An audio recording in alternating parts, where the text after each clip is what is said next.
Hi, this is Santoshi. Welcome to signature with S. ఈరోజు నేను చెప్పబోయే రెసిపీ ఏంటో తెలుసా? కట్టె పొంగలి. ఇది గుళ్ళో ప్రసాదంగా కూడా పెడుతుంటారు. చాలా టేస్టీగా ఉంటుంది. అదే టేస్టీతో మనం ఇంట్లో కూడా తయారు చేసుకోవచ్చు. ఇది చెన్నై, తమిళనాడు అక్కడ ఫేమస్ ఫుడ్ అనమాట. ఎలా చేద్దామో చూద్దామా రండి. కట్టె పొంగలికండి 1 గ్లాస్ రైస్, హాఫ్ గ్లాస్ కొంచెం పైన పెసరపప్పు, రెండు ఒక 3 టైమ్స్ అట్లా కడిగి ఇలా పెట్టాను. దీనికి ఇప్పుడు 1.5 అయింది కదా, 3 గ్లాసెస్ వాటర్ వేస్తాను అనమాట.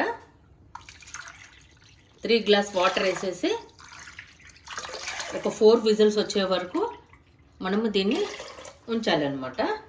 దీంట్లో కాస్త నెయ్యి వేసి మనం ఉడికించుకోవాలి.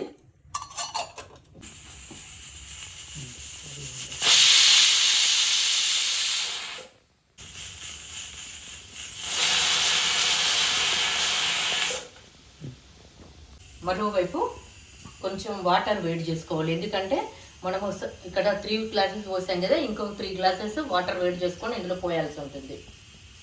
ఇప్పుడు మనం చూడండి ఎంత మెత్తగా అయిపోయిందో.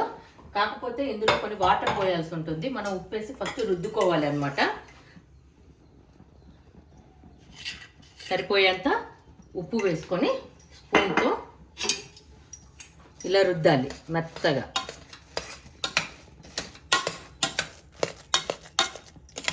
వేడి చేసుకున్నానండి.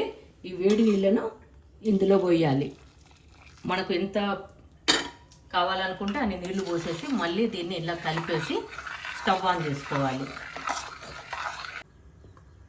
ఒక 3 టీ స్పూన్స్ ఆయిల్, ఒక 1 టీ స్పూన్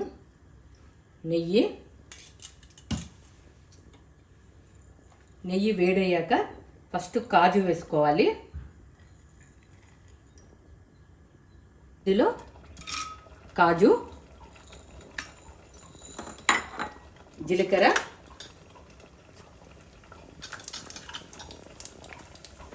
కాసింత మినపప్పు, 2 ఎండుమిర్చి, 1.5 టీ స్పూన్ మిరియాలు, అల్లం ముక్కలు, 2 పచ్చిమిర్చి వేసి వీటిని గోలించాలి, ఇలాగా ఫ్రై చేయాలి.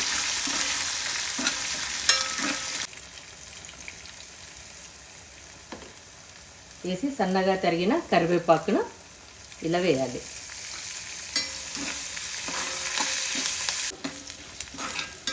మనం మిరియాలను కొంచెం బక్కముక్కగా దంచొచ్చు, ఇలా మొత్తం కూడా వేయచ్చు, ఏ విధంగా అయినా చేయొచ్చు అనమాట. నేను మాత్రం ఇలా వేస్తాను. ఇప్పుడు దీంట్లో వేసేయాలి.